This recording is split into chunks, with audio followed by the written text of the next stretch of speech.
మైక్ని hand over చేస్తున్నాము.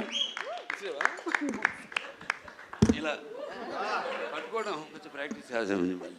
అందరికీ నమస్కారం. ఈరోజు మన డాకు మహారాజ్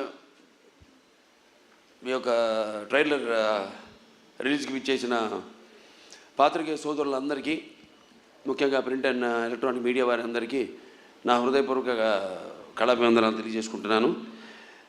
ఈ ఫంక్షను నేను అక్కడ అనంతపూర్లో జరుపుకోవాల్సింది, కానీ మన తిరుమలలో ఈ ముక్కోటి ఏకాదశి సందర్భంగా అక్కడ ఈ తొక్కిసలాటలో కొందరు శివైక్యం కావడం, లింగైక్యం కావడం ఎంతో కలవరపరిచింది. ఎంతో బాధాకరమైన విషయం. అక్కడ జరగవలసింది కాదు. అందుకని దాన్ని అక్కడ రద్దు చేసి ఈరోజు ఇక్కడ జరుపుకోవడం జరుగుతుంది. సరే, లింగైక్యం శివైక్యము పరమపదించిన వారందరూ వారి యొక్క ఆత్మలు శాంతించాలని వారి కుటుంబ సభ్యులందరికీ నా తరఫున, అలాగే మా సినిమా యూనిట్ తరఫున వారికి అందరికీ, మా కుటుంబాలకి మా ప్రగాఢ సానుభూతి తెలియజేసుకుంటున్నాం. ముఖ్యంగా అనంతపూర్ అంటేనే రాయలసీమ డైలాగ్ ఉంది ఇందులో. రాయలసీమ కా నామ్ సునా ఓ మేరా అడ్డా. ఎంతోమంది నిన్న ఎంతో ఆతురతగా ఎదురు చూస్తున్నారు ఈ ప్రోగ్రాం కోసం. ఎంతో వ్యయ ప్రయాసాలు కోర్చి ఎంతో దూరం నుంచి కూడా వాళ్ళు రావడం, ఆ పక్క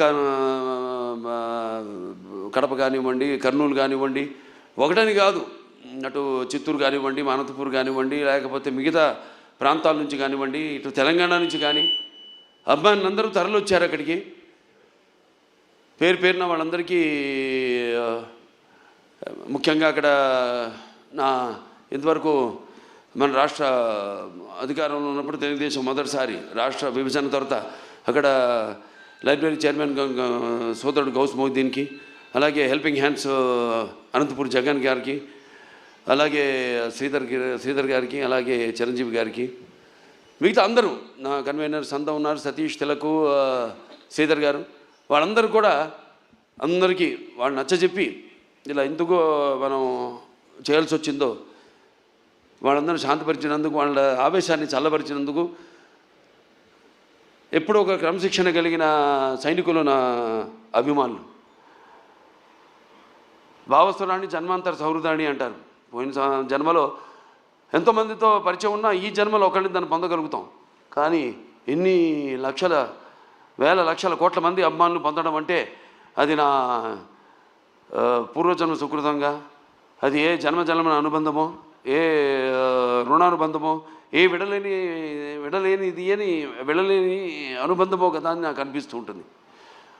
నేను ఈ జీవితంలో ఎంత పొందానంటే ముందు నేను గొప్పగా చెప్పగలిగింది, ముందుగా నాకు ధన్యమైన జన్మనిచ్చి నన్ను మీ అందరి గుండెల్లో ఆయన ప్రతిరూపంగా నిలిపినందుకు దైవాంశ సంభూతులు, అలాగే విశ్వానికే విశ్వ నట రూపం ఎలా ఉంటుందో చూపించిన నా తండ్రి, నా గురువు, నా దైవం, కారణ జన్ముడు, విశ్వవిఖ్యాత నట సార్వభౌమ నటరత్న, తెలుగుదేశం పార్టీ వ్యవస్థాపకులు డాక్టర్ పద్మశ్రీ నందమూరి తారక రామారావు గారికి, మరి అది ఆ పుణ్య దంపతులు మా అమ్మగారు బసవరామ తారకం గారి, డింబి బసవరామ తారకం గారి బిడ్డగా పుట్టినందుకు ఆ పుణ్య దంపతులకు, అలాగే ఆ కళమ్మ తల్లికి నా కృతజ్ఞతలు తెలియజేసుకుంటూ, ఇటువంటి అభిమానుల్ని నాకు ఇచ్చినందుకు ఆ దేవుడికి నా కృతజ్ఞతలు తెలియజేసుకుంటూ, ఇప్పుడు మన సినిమాకి వస్తే డాకు మహారాజ్ ఎన్నో వైవిధ్యమైన పాత్రలు చేసుకుంటూ వస్తున్నాను. నాన్నగారిలాగా ఆయన పౌరాణికాలు నటిస్తే పాత్రలు ప్రాణాలు పోసుకున్నాయి, ఆయన జానపదాలు చేస్తే సామజమనగరమాలు అయ్యాయి.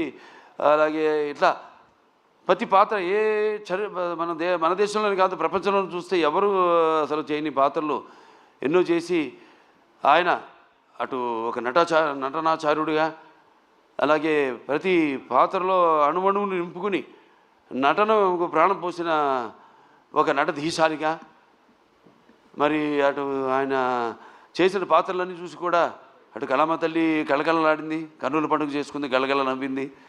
అలాగే ఆ వారసత్వాన్ని పుణికిపుచ్చుకుని ఈ ఎన్నో వైవిధ్యమైన పాత్రలు, పౌరాణికాలు కానివ్వండి, జానపదాలు కానివ్వండి, సాంఘికాలు కానివ్వండి, first Indian social fiction, science fiction Aditya 369 లాంటి సినిమా కానీ, ఒక భైరవ దీపం కానివ్వండి, ఇటువంటి ఎన్నో నేపథ్యాలు ఉన్న సినిమాలు అటు సాంఘికం, జానపదాలు, పౌరాణికాలు చేయడం జరిగింది. అలాగే ఇప్పుడు మన అఖండ అయితేనేమి, దాని తర్వాత వీరసింహారెడ్డి అయితేనేమి, తర్వాత నేలకొండ భగవంత్ కేసరి అయితేనేమి, ఇప్పుడు రేపు రాబోతున్న ఈ 12 విడుదల కాబోతున్న మన డాకు మహారాజ్ అయితేనేమి. ఇందాక చెప్పారు డైరెక్టర్ గారు, డాకు మహారాజ్ డిస్కషన్స్ అప్పుడు ఏదో ఒక లైన్ అనుకున్నాం, అది సరిగ్గా మాకు నేను కనెక్ట్ కాలేకపోతున్నాను. దానికి ఏదో ఒక పాత కథలాగా అనిపించింది. మళ్ళీ ఎందుకంటే ఆల్రెడీ రీసెర్చ్, ఎప్పుడు నా మీద నేను రీసెర్చ్ చేసుకుంటున్నా, అభిమానులు ఏం కోరుకుంటున్నారు నా నుంచి. అలాగే ఒక నేలకొండ భగవత్ కేసులో ఒక ఇన్స్పెక్టర్ క్యారెక్టర్ని నేను చెప్పడం జరిగింది. దాన్ని అంతకుముందు ఆ పాత్ర లేదు. అలా దాన్ని బ్రహ్మాండంగా మలిచారు డైరెక్టర్ అయితేనేమి, ఆ రచయితలు అయితేనేమి. అలాగే ఈ సినిమాలో కూడా ఆదిత్య 369లో శ్రీకృష్ణదేవరాయల మారువేషాలు వచ్చి కృష్ణకుమార్ని కాపాడడం, అది అలా ఉండిపోయింది. ఫ్యాన్స్ అందరి గుండెల్లో కూడా ఉండిపోయింది ఆ పాత్ర. అటువంటి పాత్రలో కనిపిస్తే నేను బాగుంటుంది, సినిమా ఫుల్ లెంత్ కనపడితే బాగుంటుంది అనుకున్నారు. సో దాన్ని నేను వ్యక్తపరచడం జరిగింది. ఏమండి, మన ఫ్యాన్స్ ఉన్నారు, ముందు వాళ్ళని డిసప్పాయింట్ చేయకూడదు మనం.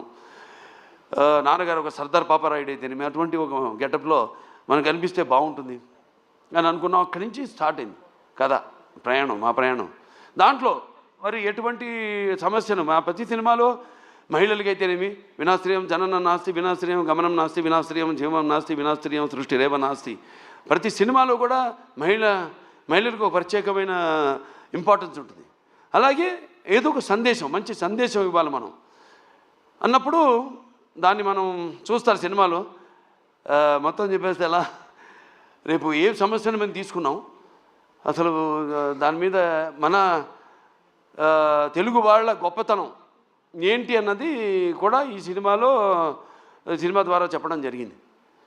ఇలా ఒక కథను బ్రహ్మాండంగా మళ్ళీ డైరెక్టర్ గారు దాన్ని కన్సీవ్ చేసుకుని, మళ్ళీ ఆయన టీము మోహన్ కృష్ణ గారు అంతా ఉన్నారు, అందరు కలిసి ఒక బ్రహ్మాండంగా ఉన్న కథగా దాన్ని రూపొందించారు. అదే మన డాకు మహారాజ్. టైటిల్ వచ్చేసరికి మన డాకు మహారాజ్ అంటే ఎలా ఉంటుంది అన్నది ఒక చిన్న అనుమానం ఉండేది. దాన్ని కూడా బాగా జాగ్రత్తగా ప్లాన్ చేసి, ఇప్పుడు ఎలాగైతే మేము ముందు టీజర్ రిలీజ్ చేసాం, టీజర్లో ఏం చెప్పాలా, కొంచెం చప్పగా ఉందనుకున్నారు. తర్వాత ట్రైలర్ రిలీజ్ చేసాం, మొదటి ట్రైలర్ పర్లేదన్నారు. ఇప్పుడు విడుదల చేస్తాం ఈరోజు అసలైన ట్రైలర్. అంటే ఏదైతే అభిమానులు కోరుకుంటారో, అభిమానులే కాదు, ఏదైతే జనం బాలకృష్ణ నుంచి కోరుకుంటారో మొత్తం అంతా పొందుపరిచి ఈ ట్రైలర్ని రిలీజ్ చేయడం జరిగింది. ఇవాళ అద్భుతమైన స్పందన వస్తుంది. సో ఒక సినిమా అంటే కేవలం ఎంతోమంది నటినట్టున్నారు ఇక్కడ. నాతో పాటు నటించిన ఒక ప్రజ్ఞా జైస్వాల్ అయితేనేమి అఖండాలో చేసింది నాతో, అలాగే శ్రద్ధా శ్రీనాథ్, అలాగే ఊర్వశి రౌతెల, అందరు కూడా ఇప్పుడు వాళ్ళ పాత్రలు ఎంతో అద్భుతంగా, అంటే అటు కేవలం గ్లామరే కాదు, పెర్ఫార్మెన్స్. ఆవిడంతా ఇందాక మన కెమెరామెన్ గారు ఉన్నారు ఇక్కడ, విజయ్ కార్తిక్ గారు, ఎంతో అద్భుతంగా సినిమాని చూస్తున్నారు మీరు. ఆ సినిమాలో కూడా లైటింగు స్కీము, ఒక లైటింగ్ స్కీమ్ అంటూ ఉంటుంది.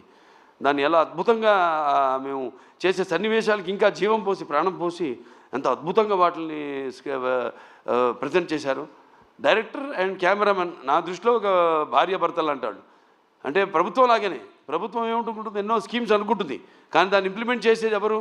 బ్యూరోక్రాట్స్. సో వాళ్ళని మనం పొందాలి ముందు, మనం వాళ్ళ ద్వారా మనం ప్రజలకి వాళ్ళ అవసరాలు తీర్చాలి మనం.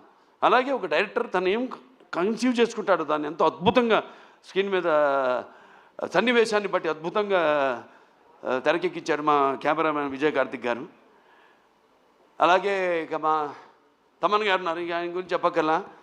సప్త సాగర సంఘర్షణ జ్వలిత సద్బోద్భవ మాధురి స్వరాలైన సరిగమపదని సంగీత సాహిత్య మధుర గీతాలు వినడానికి భాషా భేదం కానీ, ఆడమగ తేడా కానీ, ధనిక దారిద్ర్యాది తారతమ్యములు కానీ, పండిత పామరాది పట్టుబిడుపులు కానీ, అభిమాన దురభిమానులని అడ్డుగోడలు కానీ ఉండవన్నది నా నమ్మకం. ఎందుకు మనం సాక్షాత్ మన పురాణం నుంచి చూసుకుంటే మేనక సరస సల్లప సంగీత